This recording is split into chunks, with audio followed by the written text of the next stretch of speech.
4 মাসের মধ্যে ফের বাড়ল সয়াবিনের দাম। লিটারে 14 টাকা বেড়ে বোতলজাত তেল 189 টাকা, খোলা তেলে প্রতি কেজিতে বাড়ল 12 টাকা।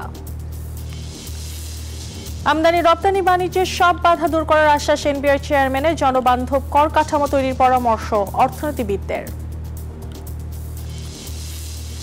ট্রাম্পের হুমকি মোকাবেলায় ভারতের সঙ্গে সখ্যতা চাইছে চীন। মার্কিন একতরফা হুঁশিয়ারিকে ঐক্যবদ্ধভাবে প্রতিরোধের আহ্বান।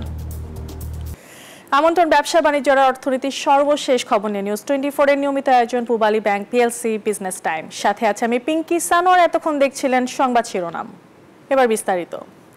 সয়াবিন তেলের দাম লিটারে বাড়ল 14 টাকা। বোতলজাত এই ভোজ্য তেলের কিনতে হবে 189 টাকা দরে।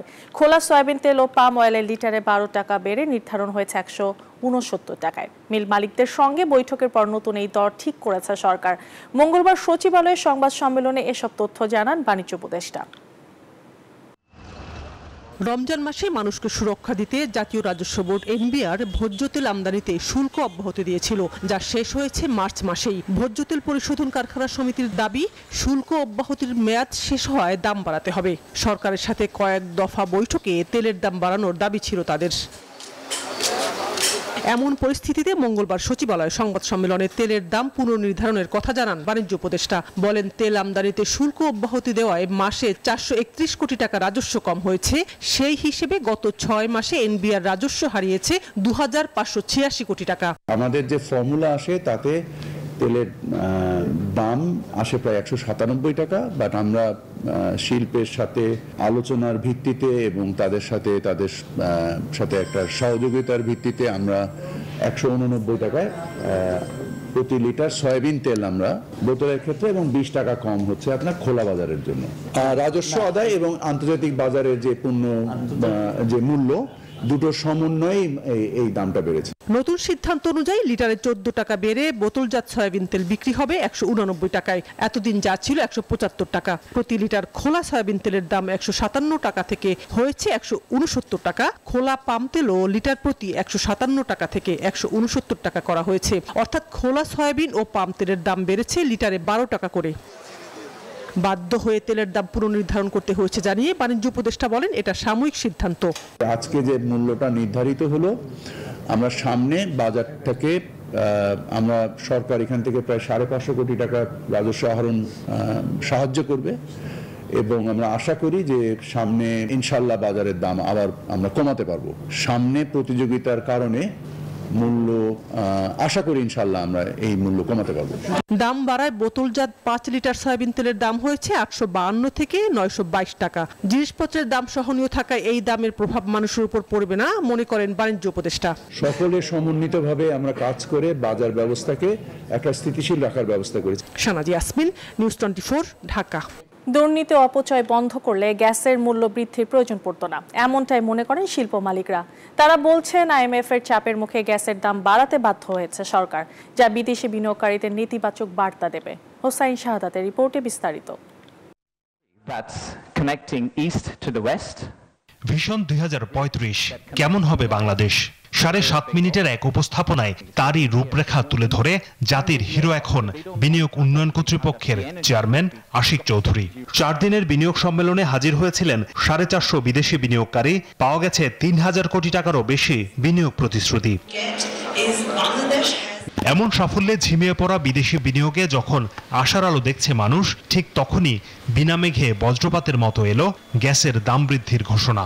নতুন কারখানায় গ্যাস ব্যবহারে এখন গুনতে হচ্ছে 33% বেশি ব্যয়। উদ্যোক্তারা বলছেন, এতে ব্যাহত হবে নতুন বিনিয়োগ। আমরা এত বড় একটা ইনভেস্টমেন্ট সামিট করলাম, আবার সেই সামিটের পরপরই এই ধরনের গ্যাসের এত মূল্য বৃদ্ধিটা, এটা কিন্তু একটা রং মেসেজ যাবে বিদেশি ইনভেস্টর যারা আসতে চাচ্ছে তাদের জন্য। তখন দেখা যাবে যে আপনি আমাকে গ্যাস দিবেন না, রেট যার বেশি তারটা মেয়েদের গ্যাস দিবেন, আমারটা বন্ধ করে দিবেন। গ্যাস উৎপাদনে আমাদের লস হওয়ার পিছনে কারণটা কি? আমি মনে করি কারণ হচ্ছে অপচয়, চুরি। এনার্জি রেগুলেটরি কমিশন বা বিইআরসির আদেশে বলা হয়েছে, শিল্পে উৎপাদিত নিজস্ব বিদ্যুৎ কেন্দ্র বা ক্যাপটিভে গ্যাসের দাম 31.5 টাকা থেকে বাড়িয়ে করা হয়েছে 42 টাকা, আর বয়লারে 10 টাকা বেড়ে হয়েছে 40 টাকা।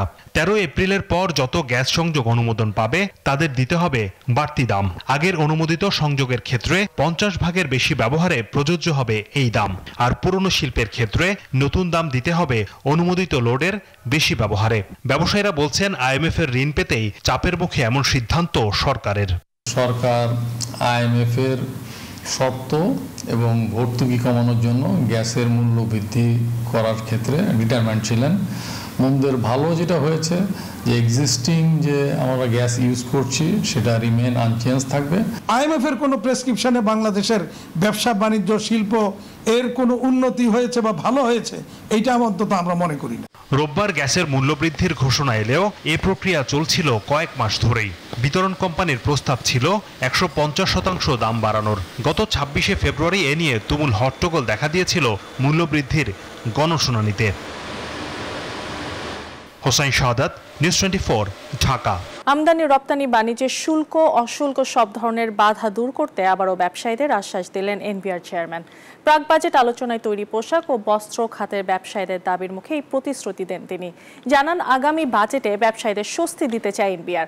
এদিকে জনবান্ধব কর কাঠামো ও বেসরকারি বিশ্ববিদ্যালয়ের শিক্ষার্থীদের ভ্যাট মুক্ত পড়াশোনার সুযোগ দেওয়ার পরামর্শ দিয়েছেন অর্থনীতিবিদরা। 2025-26 অর্থ বছরের প্রাক বাজেট নিয়ে জাতীয় রাজস্ব বোর্ডের ধারাবাহিক আলোচনা। মঙ্গলবার এনবিআর ভবনে চেয়ারম্যানের সঙ্গে আলোচনায় বসেন তৈরি পোশাক ও বস্ত্র খাতের শীর্ষ সংগঠন বিজিএমইএ, বিকিএমইএ ও বিটিএমইএ নেতারা। ছিলেন অর্থনীতিবিদ ও পেশাজীবীরাও। তুলে ধরেন ব্যবসার নানা সংকট আর সমাধানে আগামী বাজেটে নিজেদের চাওয়া ও সুপারিশ। শিল্পে নিরবচ্ছিন্ন জ্বালানি সরবরাহ এবং সময়মতো রপ্তানি পণ্য সরবরাহের চ্যালেঞ্জ বিবেচনায় নতুন বাজেটে সোলার সিস্টেমের উপর আরোপিত সব ধরনের ভ্যাট ট্যাক্স অব্যাহতির দাবি জানায় বিকিএমইএ। আমরা সেখানে সরকারের সহযোগী ভূমিকায় থাকছি এই সোলার প্যানেলে বিদ্যুৎ উৎপন্ন করে। তো এইটার উপর আমি মনে করি যে সরকার কোনোভাবেই কোনো কিছু না রেখে এটাকে একদম সম্পূর্ণ ফ্রি করে দেওয়া উচিত। সভায় কর্পোরেট কর কমানোর পক্ষে যুক্তি তুলে ধরে বিজিএমইএ আর এসএস কোড জটিলতা দূর করে রিসাইকেল পণ্যে ভ্যাট প্রত্যাহারের দাবি জানায় বিটিএমইএ। গত 30 বছর একটা এইচএস কোড আনতেছি, হঠাৎ করে বলতেছে যে এইচএস কোডটা ঠিক নেই, আমাকে পেনাল্টি দিতে হবে। তাই আমরা একটা চার্ট এবং লিস্ট প্রদান করেছি।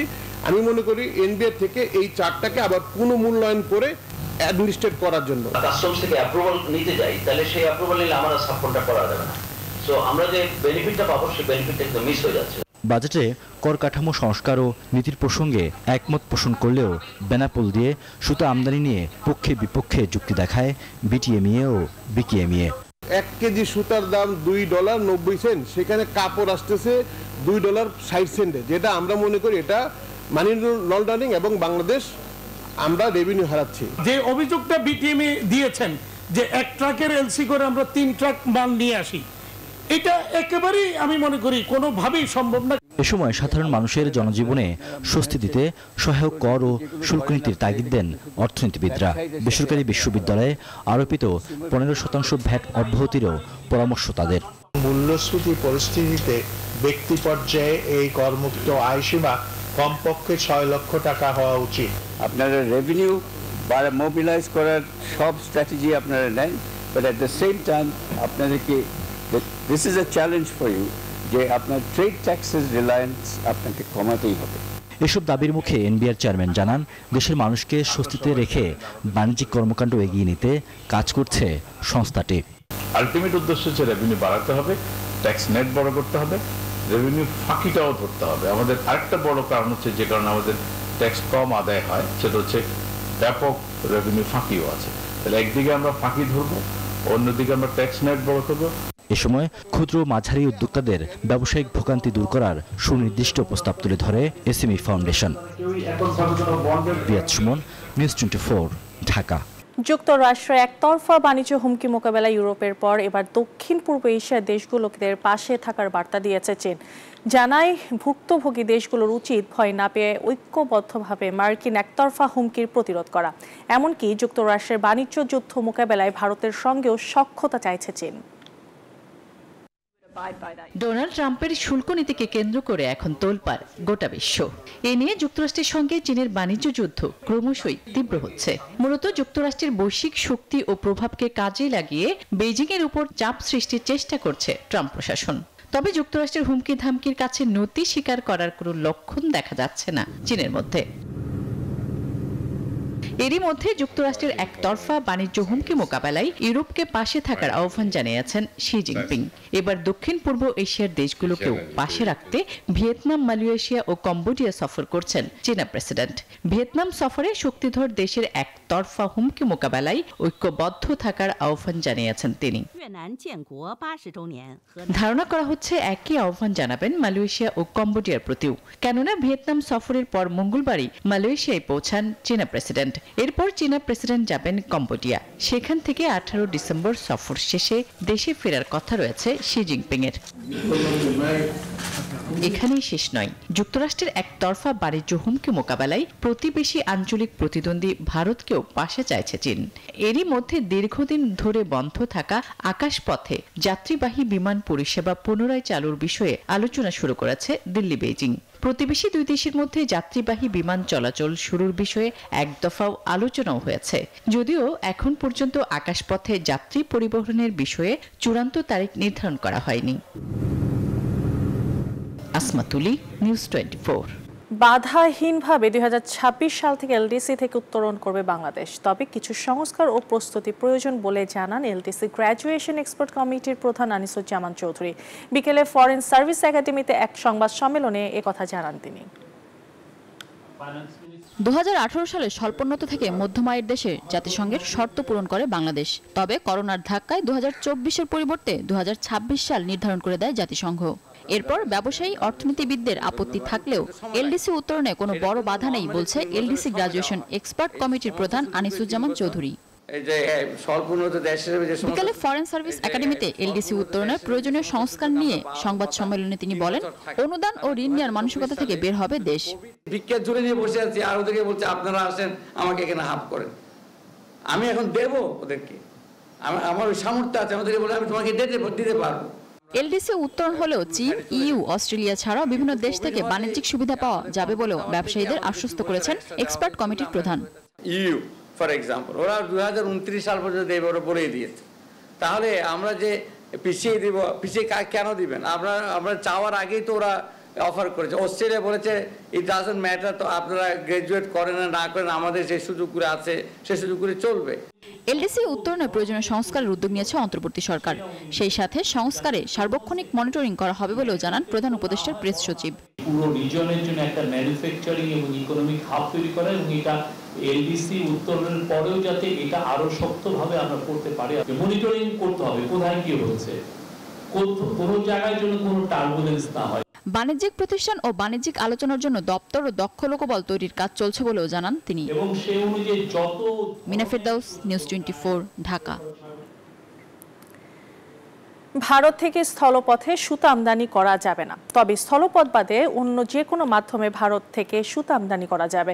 মঙ্গলবার এই সংক্রান্ত প্রজ্ঞাপন প্রকাশ করেছে জাতীয় রাজস্ব বোর্ড এনবিআর। 2024 সালের 27 আগস্ট জারি করা প্রজ্ঞাপন সংশোধন করে এই নতুন প্রজ্ঞাপন জারি করা হলো। এই আদেশ এখন থেকেই কার্যকর হবে। গত ফেব্রুয়ারি মাসে দেশের স্থলবন্দর দিয়ে ভারত থেকে বস্ত্র খাতের অন্যতম কাঁচামাল সুতা আমদানি বন্ধের দাবি জানায় বস্ত্র শিল্প মালিকদের সংগঠন বিটিএমএ। গেল 8 এপ্রিল বাংলাদেশ থেকে তৃতীয় কোনো দেশে রপ্তানি পণ্যের ট্রান্সশিপমেন্ট সুবিধা বাতিল করার কথা জানায় ভারত।